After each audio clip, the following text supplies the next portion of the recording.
Hello guys, welcome back to micro classes. हमारी BEd की important question की series चल रही है, जिसमें आज का जो हमारा क्वेश्चन रहने वाला है वह रहेगा भाषा प्रयोगशाला क्या होता है, लैंग्वेज लेबोरेटरी आपका क्या होता है, किसे कहते हैं, उसका वर्क प्रोसेस क्या रहने वाला है और बेनिफिट्स कौन कौन से होते हैं आपके लैंग्वेज लेबोरेटरी के।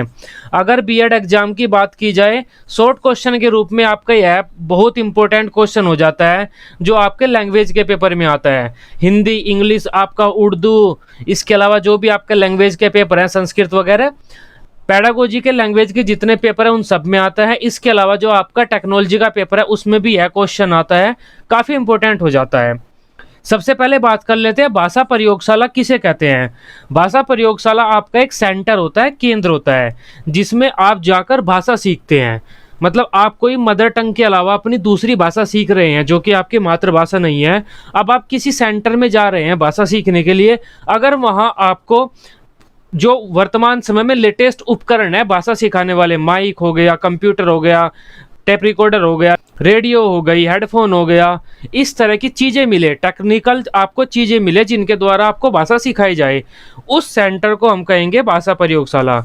ऐसा लेटेस्ट या डिजिटल केंद्र जिसमें अनेक श्रवण या वाचन उपकरण रखे हुए हों, मतलब ऐसे टूल्स रखे हुए हों लेटेस्ट, जिनकी सहायता से छात्रों को भाषा सिखाई जाती है। अब जो भाषा प्रयोगशाला का प्रयोग है हम मातृभाषा के लिए नहीं करते, मातृभाषा के अलावा दूसरी भाषा सिखाने के लिए करते हैं।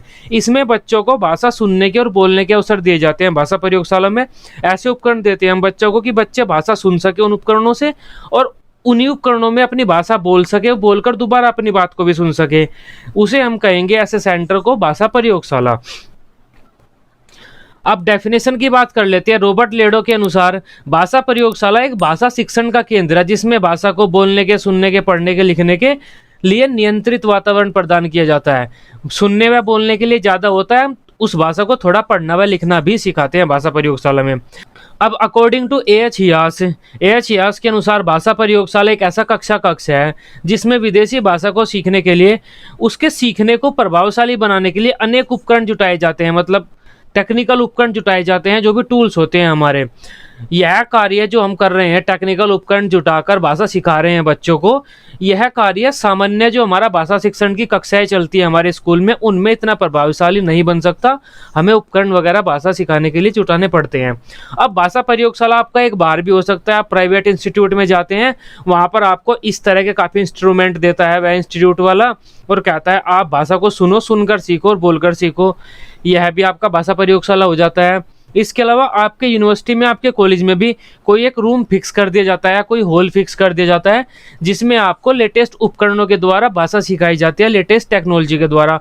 उसे भी हम भाषा प्रयोगशाला कह देंगे। अब भाषा प्रयोगशाला की संरचना की बात कर लेते हैं। भाषा प्रयोगशाला में क्या क्या चीज़ें होती हैं। पहला होता है आपका श्रवण कोष्ठ।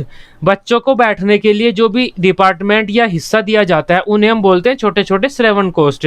जैसे ये बच्चे बैठे हुए हैं यहाँ पर, ये आपके श्रवण कोष्ठ हो जाते हैं छोटे छोटे। दूसरा होता है आपका परामर्श कोट, एडवाइजर बूथ। श्रवण कोष्ठ के बिल्कुल सामने आपका परामर्शकर्ता बैठता है, और उसका जो बूथ होता है उसे हम एडवाइजर बूथ बोलते हैं, परामर्शकर्ता या फिर परामर्शदाता कोष्ठ। तीसरे नंबर पर आपका नियंत्रण कक्ष हो जाता है। एक रूम होता है जिसमें जो आपके ये इंस्ट्रूमेंट वगैरह रखे हुए हैं, इनके कनेक्शन होते हैं, इनके पास लाइट आ रही है, यहाँ से लाइट आ रही है, हर बूथ का कनेक्शन आपका उस रूम से होगा, और उस रूम में आपके सामग्री भी रखी हुई होगी। अगर इन जनाब का टेप रिकॉर्डर या माइक खराब हो जाता है तो उस रूम में से उठाकर लाकर इनको नया दे दिया जाएगा, उसे हम बोलते हैं कंट्रोल रूम। अब एक एक करके देख लेते हैं इन्हें पार्ट्स को। सबसे पहला होता है श्रवण कोष्ठ, हियरिंग बूथ। बच्चे के बैठने के लिए जो जगह भाषा प्रयोगशाला में निर्धारित की गई होती है उसे हम बोलते हैं हियरिंग बूथ, श्रवण कोष्ठ। अब ये आपके लगभग 16 से 20 हो जाते हैं, 16 से 20 भी लिखे होते हैं, 15 से 20 भी, जितने आप रखना चाहें। एक जो आपका एडवाइजर बैठा हुआ है उसके पास 16 से 20 बच्चे होने चाहिए, मतलब ये होता है। इस वजह से हम कह सकते हैं एक भाषा प्रयोगशाला में ये जो बूथ हैं 16 से 20 हो सकते हैं। इन बूथ में क्या होता है, जो बच्चों के लिए बूथ होते हैं श्रवण कोष्ठ, उनमें एक मेज होगा, एक कुर्सी होगी जिस पर ये बच्चे बैठकर काम करेंगे। इसके अलावा आपका एक टेप रिकॉर्डर होगा जिसमें बच्चे अपनी बात रिकॉर्ड कर सकते हैं। टेप रिकॉर्डर के साथ साथ उसी में फीचर होता है सुनने का भी, तो वह सुना भी सकता है बच्चों को कोई चीज़ अगर रिकॉर्डेड है पहले ही। किसके द्वारा? हेडफोन होता है बच्चों के पास एक, उसमें माइक भी लगा हुआ होता है।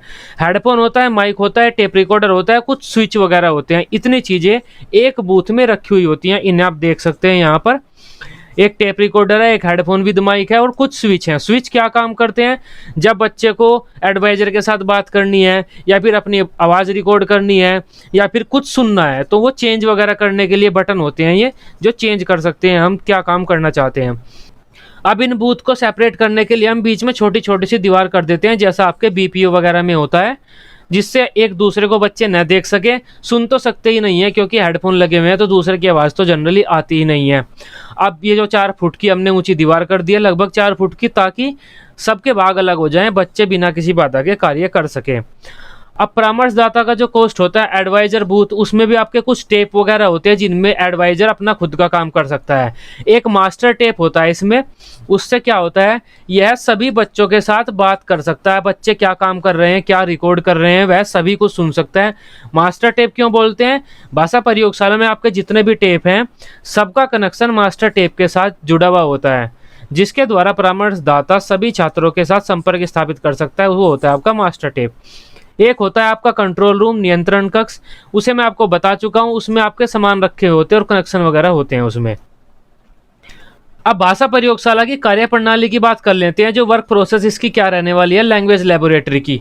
मतलब इसमें बच्चों को भाषा कैसे सिखाई जाती है। शुरुआत से शुरू करते हैं। सबसे पहले क्या होता है कि यह है आपका एडवाइजर आएगा सुबह को। एडवाइजर आने के बाद अपना मास्टर टेप चालू कर देगा। मास्टर टेप में वह कुछ ऑडियो बजाएगा, अपनी जो टारगेट लैंग्वेज है उस टारगेट लैंग्वेज में वह कुछ ऑडियो बजाएगा। अब कोई भी ऑडियो हो सकती है, वह आपके गाने हो सकते हैं, कोई लेक्चर हो सकता है, कोई एक टेंस बता सकता है कि यह टेंस क्या होता है। प्रेजेंट इंडेफिनिट के बारे में बता दिया आपको, पास्ट इंडेफिनिट के बारे में बता दिया। कोई भी एक ऑडियो चलाएगा जो टारगेट लैंग्वेज में होगी। उसके बाद क्या होता है, बच्चे आते हैं। जो ऑडियो इसने चलाई, 3-4 जितनी भी ऑडियो यह चलाता है, 1 चलाता है, 2 चलाता है, 3 चलाता है, सुबह को जितनी भी चलाता है, वे सभी ऑडियो इनके द्वारा रिकॉर्ड कर ली जाती हैं टेप रिकॉर्डर के द्वारा, जो बच्चों के बूथ में रखे हुए हैं। बच्चों के बूथ में टेप रिकॉर्डर रखे हुए हैं। वे टेप रिकॉर्डर क्या करते हैं, जो भी रिकॉर्डिंग मास्टर टेप द्वारा चलाई जाती है उसे रिकॉर्ड कर लेते हैं। उसके बाद यहाँ पर बच्चे आते हैं। जब बच्चों के आने का टाइम होता है, बच्चे आते हैं। बच्चे आकर अपना हेडफोन कान से लगाते हैं और जितनी भी ऑडियो उनके टेप रिकॉर्डर ने रिकॉर्ड की हुई है उसमें से कोई भी सुन सकते हैं, वे सभी सुन सकते हैं, या फिर एक ही ऑडियो को बार बार सुन सकते हैं। उनकी मर्जी है क्या कर रहे हैं, वे अपनी मनपसंद का ऑडियो में सुन सकते हैं। यहाँ पर सबसे पहले यह साहब आए भाषा प्रयोगशाला में, इन्होंने ऑडियो चलाई, में ऑडियो इनके टेप रिकॉर्डर ने रिकॉर्ड कर ली। अब बच्चे आ गए। बच्चे आने के बाद हेडफोन अपने कान से लगाकर और वे ऑडियो जो रिकॉर्डेड की गई हैं, जो इस साहब ने चलाई हैं, वे सुनेंगे। अब बच्चों ने वह ऑडियो सुन ली। बच्चे जितनी बार चाहें उस ऑडियो को सुन सकते हैं। अब ऑडियो तो बच्चों ने सुन लिया, उस ऑडियो में बच्चों के लिए कुछ ना कुछ इंस्ट्रक्शन दिए हुए होंगे, जैसे आप 10 वाक्य बनाकर दिखाइए अब प्रेजेंट इंडेफिनिट पे, या फिर ये जो स्पीच आपने सुनी है इस स्पीच को अपने शब्दों में आप इंग्लिश में ही बोलिए, टारगेट लैंग्वेज में जो भी भाषा आप सीख रहे हैं, इस तरह से। फिर बच्चे क्या करेंगे, जो माइक है उनके पास, हेडफोन प्लस माइक है ना, उस माइक में अपनी आवाज़ को रिकॉर्ड करेंगे और उस ऑडियो में जो बात कही गई होगी उस बात के प्रति अपनी अनुक्रिया करेंगे। उस ऑडियो के प्रति अपनी अनुक्रिया करेंगे, जिसमें वे क्या करते हैं, अपनी आवाज़ को रिकॉर्ड करते हैं। और अपनी आवाज़ को रिकॉर्ड करने के बाद बच्चे क्या करते हैं, उसे खुद सुनते हैं कि अच्छा मैंने जो अनुक्रिया की है कैसी है। अगर बच्चों को लगता है कि यह अनुक्रिया मेरी सही है या मैंने जो आवाज़ रिकॉर्ड की है वह सही रिकॉर्ड हो गई, अच्छी है, तब बच्चे उसे ऐसे ही रहने देते हैं। या फिर उन्हें लगता है कि यह गलत है, इसमें मज़ा नहीं आया, तो वे दोबारा भी कर सकते हैं। जितनी बार रिकॉर्डिंग करना चाहें बच्चे कर सकते हैं, क्योंकि उन्हें बोलने के अवसर ही मिलेंगे। इससे क्या होता है, बच्चों को खुद का मूल्यांकन करने के अवसर मिलते हैं। बच्चे खुद की आवाज़ रिकॉर्ड करते हैं, खुद को सुनकर खुद की कमियाँ निकालते हैं। बच्चों को स्वयं मूल्यांकन का अवसर मिलता है भाषा प्रयोगशाला में। अब बच्चों ने अपनी आवाज़ में रिकॉर्डिंग कर दी। अब जो ये साहब हैं एडवाइज़र, ये क्या करेंगे, मास्टर टेप से जो बच्चों ने रिकॉर्डिंग किया उसे सुनेंगे। उस रिकॉर्डिंग में जो भी कमियां होगी वह कमी उस बच्चे को बताएंगे। यहीं से अपने मास्टर टेप में ही बैठकर बोलेंगे, वह सिर्फ उसी बच्चे को सुनेगा कि आप में ये कमियां हैं, इस शब्द को ऐसे बोलो या इस बात को ऐसे कहा करो, जो भी है इस तरह से होगा। यही होता है आपका भाषा प्रयोगशाला में जो भी वर्क प्रोसेस रहने वाला है, कार्य प्रणाली। बच्चों को भाषा सुनकर व भाषा बोलने के अवसर देकर हम भाषा सिखाते हैं। अब ऐसा भी नहीं है कि जो यह रोज आकर रिकॉर्डिंग करेगा वही ये बच्चे सुन सकते हैं, क्योंकि पहले ही इनके टेप रिकॉर्डर में काफ़ी रिकॉर्डेड सामान पड़ा रहता है, बच्चे उसे भी सुन सकते हैं। और बहुत कुछ चीज़ इसमें रिकॉर्डेड पहले ही होती है, जैसे आपके गाने हो गए, भाषण हो गए, न्यूज़ वगैरह भी इंग्लिश में या जो भाषा यह सीख रहे हैं बच्चे उसमें रिकॉर्डेड होती है। अब जो मास्टर टेप का काम क्या होता है कि जब यह चाहे इनसे संबंध स्थापित कर सकता है और जब ये चाहे इन साहब से संबंध स्थापित कर सकते हैं, ये काम होता है आपका मास्टर टेप का। भाषा प्रयोगशाला का पूरा वर्क प्रोसेस हो गया। अब देख लेते हैं भाषा प्रयोगशाला के क्या क्या लाभ रहने वाले हैं। जो भी वर्क प्रोसेस या भाग भाषा प्रयोगशाला के मैंने आपको बताए हैं मैं पहले हैं, क्योंकि ये किताबें पता नहीं कब लिखी गई होंगी, ये सिद्धांत भाषा प्रयोगशाला के कब बने हुए होंगे। वर्तमान समय में भाषा प्रयोगशाला आपकी ऐसी होती है, एलईडी लगी होती है, इन्हें जनाब को जो दिखाना होता है, जो भी वीडियो क्लिप वगैरह वह एलईडी में दिखा देते हैं। यहाँ पर कोई न्यूज या फिर कोई सेंटेंस जो भी बताना होता है, ये आपके एडवाइजर है, इनका जो बूथ है वह ये हो गया। ये सब बच्चे यहाँ पर अपना कंप्यूटर लेके बैठे हैं, इन्हें भी अब कंप्यूटर मिल गया है भाषा प्रयोगशाला में। ये आपके ओल्ड मॉडल हैं, ये आपके पुराने मॉडल हैं भाषा प्रयोगशाला के, और ये आपके नए मॉडल हैं भाषा प्रयोगशाला के। अब भाषा प्रयोगशाला के लाभ देख लेते हैं। पहला तो यह होता है विदेशी भाषा, मतलब कोई दूसरी भाषा सीखने का यह अच्छा माध्यम है, क्योंकि बच्चे इसमें उस भाषा को रियल रूप में सुनते हैं और खुद बोलकर सीखते हैं। दूसरा पॉइंट है तकनीकी का प्रयोग कर रहे हैं हम इसमें भाषा को सिखाने में, और तकनीकी का प्रयोग कर रहे हैं इसका मतलब कुछ अच्छा काम कर रहे हैं, पुराने मेथड को लेके नहीं चल रहे, कुछ नया कर रहे हैं। तीसरा पॉइंट हो जाता है इसके माध्यम से विद्यार्थी अपनी गति से सीखता है। बच्चे को जितनी बार रिकॉर्डिंग करनी है, जितनी बार एक चीज़ को सुननी है, वह खुद सुनेगा, खुद सीखेगा। टीचर का कोई फोर्स नहीं होता उस पर कि आपको एक दिन में ये 30 सीखनी है, अगर नहीं सीखी तो नहीं सीखी, मैं अगले दिन आके सीखूंगा। अपनी गति से सीखते हैं बच्चे।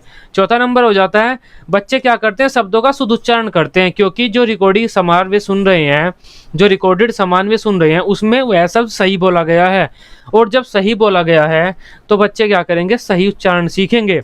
पांचवा नंबर हो जाता है विद्यार्थी बार बार पाठ को दोहरा सकता है। ऐसा नहीं है कि एक टीचर ने एक बार उस पाठ को पढ़ा दिया, दोबारा बच्चे को सुनने को ही नहीं मिलेगा, वह पढ़ने को ही नहीं मिलेगा। जितनी बार चाहे विद्यार्थी उस पाठ को पढ़ सकता है।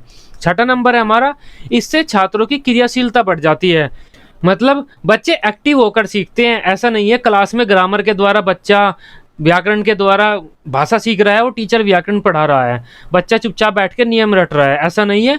बच्चे खुद कुछ करके सीखते हैं, बार बार भाषा को सुनते हैं, बार बार भाषा को बोलते हैं, बच्चे खुद कुछ करके सीखते हैं, मतलब बच्चों की जो क्रियाशीलता है वह बढ़ जाती है। सातवां नंबर हमारा हो जाता है बच्चों को खुद मूल्यांकन करने के अवसर मिलते हैं। यह मैं आपको बता चुका हूँ, बच्चे खुद सुनते हैं जो उन्होंने अपनी बात रिकॉर्ड की है, कोई कमी होगी वे उसे दोबारा सही करेंगे। आठवां नंबर है इसमें व्यक्तिगत विभिन्नताओं के आधार पर ज्ञान प्रदान किया जा सकता है। कोई बच्चा बहुत होशियार है तो वह 2 दिन में सीख लेगा एक चैप्टर को, कोई ठप है तो वह आपका 1 हफ्ते में सीखेगा, लेकिन सीखेगा जरूर। व्यक्तिगत विभिन्नताओं के आधार पर ज्ञान प्रदान किया जाता है इसमें। 9वां पॉइंट हमारा हो जाता है इसमें छात्र स्वयं अपनी गलतियों से सीखता है। बच्चा गलती करता है अपनी बात में, उसे रिकॉर्ड करता है, उसे सुनता है, इसे हम कह देते हैं बच्चा क्या कर रहा है, अपनी गलतियों से खुद सीख रहा है। 10वां पॉइंट हो जाता है इसमें बच्चों को भाषा बोलने व सुनने के अवसर मिलते हैं। हम बच्चों को ग्रामर वगैरह नहीं सिखाते भाषा प्रयोगशाला में, ग्रामर के द्वारा आप नियम रटो उसके बाद भाषा बोलो, नहीं, बच्चों को भाषा बोलने व सुनने के अवसर देते हैं। यह एक आपका नेचुरल वे होता है भाषा सीखने का। जैसे बच्चा पैदा होता है वह पहले सुनता है फिर बोलता है, ठीक इसी प्रकार हम पहले बच्चों को सुनाते हैं फिर बोलने के अवसर देते हैं। यह एक अच्छी बात है इसकी भाषा प्रयोगशाला की।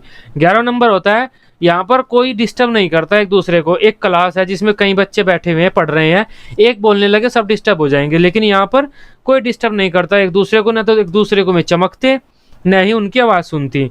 12वां नंबर हो जाता है इसमें प्राकृतिक रूप से अनुकरण के द्वारा भाषा सिखाने पर बल दिया जाता है। प्राकृतिक रूप से मतलब जैसे बच्चा पैदा होता है पहले वह दूसरों को सुनकर वे चीज़ों को पकड़ता है फिर उन चीज़ों को बोलता है, ठीक इसी प्रकार पहले बच्चा जो रिकॉर्डेड सामान है उसे सुनेगा फिर उस रिकॉर्डेड सामान को या तो बोलेगा या उसके अनुरूप कोई भी क्रिया करेगा। यह आपका भाषा प्रयोगशाला था, मोस्ट इंपोर्टेंट टॉपिक था आपके बीएड एग्जाम के लिए। आई होप इसे अब आप समझ पाए होंगे। वीडियो आपको अच्छी लगी हो आप इसे अपने बीएड ग्रुप्स में शेयर कर सकते हैं। बीएड की इसी तरह से सभी सब्जेक्ट्स की डेली रेगुलर क्लासेज लेने के लिए आप इस चैनल को सब्सक्राइब कर सकते हैं। Till then bye bye, take care.